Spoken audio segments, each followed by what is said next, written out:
দুই পার্বত্য জেলা রাঙামাটি ও খাগড়াছড়ি পরিদর্শনে সরকারের উচ্চ পর্যায়ের প্রতিনিধি দল তেজগাঁও বিমানবন্দরে পৌঁছেছেন। এ বিষয়ে আরো জানাতে যোগ দিচ্ছেন সহকর্মী আশিক মাহমুদ। আশিক, প্রতিনিধি দল কয়টা নাগাদ রওনা দিবেন এবং তাদের সফরসূচি সম্পর্কে এই মুহূর্তে আপনার কাছে কি তথ্য আছে? সোহর, আমরা মাত্রই তেজগাঁও পুরনো বিমানবন্দরে এসে প্রবেশ করেছি।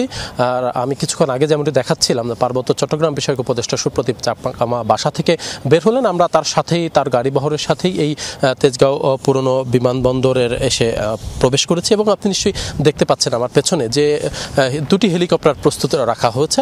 স্যান্ডেলিনা সো, রূপচর্চায় আভিজাত্য।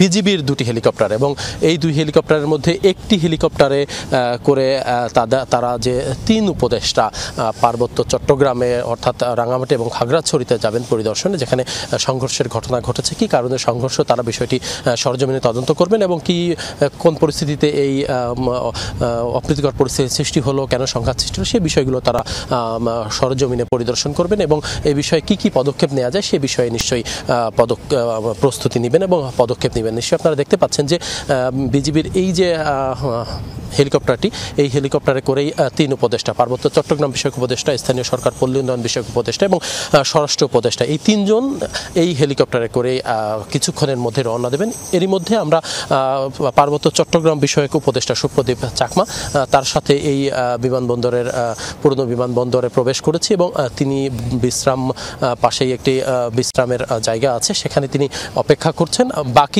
বাকি যে দুইজন উপদেষ্টা অর্থাৎ স্বরাষ্ট্র উপদেষ্টা এবং স্থানীয় সরকার ও পল্লী উন্নয়ন বিষয়ক উপদেষ্টা, তারা দুজন এখন এসে পৌঁছাননি।